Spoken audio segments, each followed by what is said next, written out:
13 जुलाई 2018 को 5 दोस्त पिकनिक के लिए कर्नाटक राज्य के एक गांव हांडीकेरा में जाते हैं। जब वे स्कूल से निकल रहे बच्चों को चॉकलेट देते हैं, तभी पास के खेत में काम कर रहे एक शख्स उन्हें देखकर किडनैपर समझ लेता है और लोगों को इकट्ठा कर उन पर अटैक कर देता है, जिसमें से 5 लोगों में से 1 लोगों की मौत हो जाती है। इस घटना का रीज़न था कि पिछले कुछ दिनों से व्हाट्सएप पर किडनैपर की फेक न्यूज़ सर्कुलेट हो रही थी। यह कोई एक घटना नहीं है। 2018 में व्हाट्सएप पर फेक न्यूज़ की वजह से 2 दर्जन से भी अधिक लोग अपनी जान गंवा दिए हैं। 2018 में एक वायरल वीडियो का दावा था कि किस तरह मोटरसाइकिल सवार बच्चों का किडनैप करते हैं, जबकि वह वीडियो पाकिस्तान के सुरक्षा बल अभियान के द्वारा जारी किया गया था। व्हाट्सएप पर 3 बिलियन से भी ज़्यादा एक्टिव यूज़र हैं और व्हाट्सएप का ज़्यादातर इस्तेमाल फैमिली और फ्रेंड्स से बात करने के लिए किया जाता है, क्योंकि लोग इसे ट्रस्टवर्दी मानते हैं। और इसी का फ़ायदा उठाकर कुछ लोग लोगों को गलत इन्फॉर्मेशन देकर मैनिपुलेट करते हैं। इंटरनेट से सब हम रिसर्च करते रहते हैं ना, फेसबुक चलाओ, फेसबुक, गूगल ये सब जानते हो, सब चीज मिल जाएगी यार। व्हाट्सएप पे भी आता है। या आज ये हमारी मोदी सरकार नहीं होती, चाइना हमारे देश को ले लिया होता। उठा ले रे देवा। बहरहाल आपको व्हाट्सएप से ज्ञान मिलता है कि नहीं? बहुत मिलता है। मैं व्हाट्सएप पे बहुत सब देखता हूँ, यही सब देखता हूँ। उठा ले रे बाबा। नेहरू की बात करो, नेहरू अपनी सिगरेट मंगवाने के लिए विदेश से जाता था, उसका प्लेन लेके। ये जो आजादी हुई है ये 99 साल की लीज पर है। वही मैं बता रही हूँ कि ये भी 99 साल की लीज पर ले पाए थे आप। अगर आप में इतनी कुव्वत थी तो पूरी आजादी लेते ना। कितने तेजस्वी लोग हैं हमारे पास, कितने शानदार विचार रखते हैं जी। भारत कम्प्लीटली आजाद नहीं है और कुछ लोग मनोरंजन भी करवाते हैं। बीजेपी की सरकार के लिए जिम्मेदार बिल्कुल नहीं है। कौन सरकार जिम्मेदार है? कॉलेज यहाँ नहीं है तो इसमें जिम्मेदार है वो आप सरकार।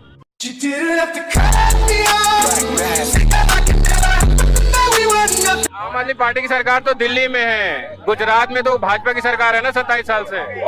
अभी रुको, अभी कुछ बोलना नहीं चाहते। अभी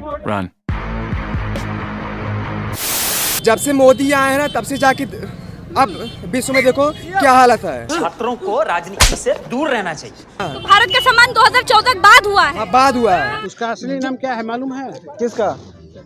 दीपिका पादुकोण का क्या नाम है? वो मोहम्मदन लेडीज। हाँ। आपको मालूम करना है तो आप इसका रिपोर्ट देखिए। हाँ। दीपिका पादुकोण का लाइफ हिस्ट्री देखिए। जैसे कि राहुल गांधी मोहम्मदन है ना, सोनिया गांधी मोहम्मदन है ना, हाँ। उसी टाइप से सब। ये तो हमको ही पता नहीं। जवाहरलाल से मोहम्मदन का है। खत्म, bye bye, tata, good bye, गया। दीपिका पादुकोण मुस्लिम है, कहाँ से पढ़े हैं? पढ़े हम चेन्नई की, वो है चेन्नई की रहने वाली है। अच्छा, कहाँ से खरीदी ऐसी बकवास डिक्शनरी? कहाँ से पढ़े? हम पटना यूनिवर्सिटी का प्रोडक्ट है। नहीं, ये वाला बात कहाँ से पढ़े? रुको जरा, सबर करो। हाँ, आपको मानना होगा क्योंकि पटना यूनिवर्सिटी से पढ़े हैं। हाँ, आप रिसर्च कर लीजिएगा इस पर। हाँ। मैं 100% आपको कहता हूँ कि मुद्दा हम मगध यूनिवर्सिटी से पढ़े हैं। अब बिहार का राजधानी लखनऊ है, आज से कह रहे हैं। बिहार का राजधानी लखनऊ है, आज से कह रहे हैं। हम पढ़े हैं इसलिए। जैसे जो लोग शराब नहीं पीते मान लो, तो उनके लिए तो सस्ता होना चाहिए। क्या वो भी कोई भूखा मर रहा तो आपने सुना तो कोई भूखा मरा यहाँ पर? अभी बदत है भाई, अभी बदत है। महंगाई अंकल को क्यों नहीं लगती है? महंगाई नहीं लग रही है क्योंकि ये मोदी के भगत हैं। अच्छा। मोदी जी के खिलाफ कुछ भी नहीं बोल सकते। अच्छा। हाँ। मोदी हमारा पति है, हमारा भाई है, हमारा बाप है, हमारा गुरु है। ऐसा है, मेरी कठिनाई है। हाँ निकलो चलो। तो देखा आपने किस तरह से फेक न्यूज़ की वजह से लोग मैनिपुलेट हो रहे हैं। अगर हमको इससे बचना है तो हमको सबसे पहले इसकी जड़ यानी फेक न्यूज़ किस तरह से हमें मैनिपुलेट करती है ये समझना होगा, और इसको हम समझेंगे 3 पॉइंट में। नंबर 1, इमोशन, जिसमें आपके डर का फ़ायदा उठाया जाता है। ये आर्टिकल देखें कि किस तरह से कोविड-19 पैंडेमिक के दौरान फेक न्यूज़ सर्कुलेट की गई। अगर आप 10 सेकंड से लेकर 1 मिनट तक सांस रोक सकते हैं तो आप कोविड नहीं है। उबले हुए लहसुन खाकर आप कोरोना वायरस से बच सकते हैं। और वीडियो की शुरुआत में आपने किडनैपर का केस देखा ही था। नंबर 2, हिस्टोरिकल फैक्ट, जिसमें हिस्टोरिकल फैक्ट को मैनिपुलेट कर तोड़ मरोड़ कर आपके सामने पेश किया जाता है। आजादी अगर भीख में मिले तो क्या वो आजादी हो सकती है? आप खुद बताइए। नंबर 3, रिलीजन, सबसे खतरनाक, जिसका इस्तेमाल सत्ता अपनी कुर्सी बचाने के लिए करती है।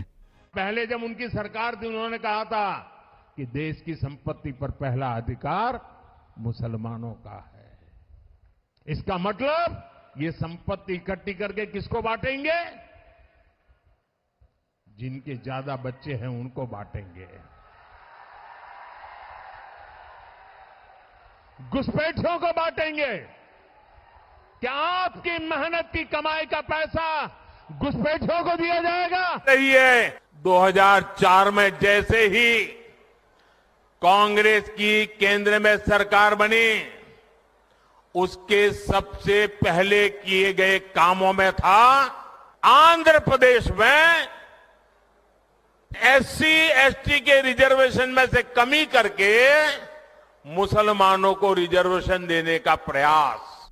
इतिहास के पन्ने को धर्म के आधार पर सिक्के के सिर्फ एक पहलू को दिखाया जाता है और सिर्फ एक ही धर्म को टारगेट किया जाता है। कि बाबर को वो आक्रमणकारी मानते हैं या नहीं मानते? पुष्पमित्रा संघा को आप क्या मानते हैं? बताओ, पुष्पमित्रा संघा को आप क्या मानते हैं?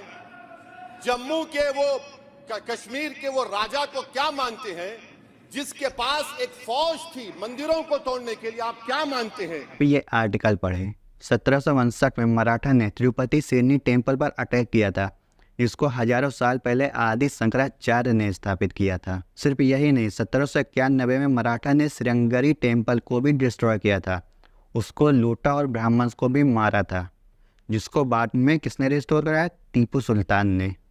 ये आपको सिर्फ मुसलमान को इन्वेडर बताएंगे, ये आपको कभी नहीं बताएंगे कि पुष्पमित्र संघा भी एक इन्वेडर था जिसने मौर्य डायनेस्टी के लास्ट रूलर ब्रह्मदत्त को एसिनेट कर संघा डायनेस्टी की शुरुआत की थी। खैर, यह सब इतिहास के पन्ने हैं। मेरा यह सब बताने का मकसद सिर्फ इतना है कि ये सिर्फ एक ही धर्म को टारगेट करते हैं और हिंदू मुस्लिम के बीच नफरत की बीज बोते हैं। अब जानते हैं कि हम किस तरह से फेक न्यूज़ के मैनिपुलेशन से बच सकते हैं। वैसे तो फेक न्यूज़ को पहचान पाना कोई आसान काम नहीं है। आर्टिफिशियल इंटेलिजेंस के दौर में फोटो और वीडियो को इस तरह से मैनिपुलेट किया जा सकता है कि आप असली और नकली के बीच में फर्क भी नहीं कर पाएंगे। लेकिन फिर भी जितना हो सके हमको अपनी तरफ से सतर्क रहना चाहिए।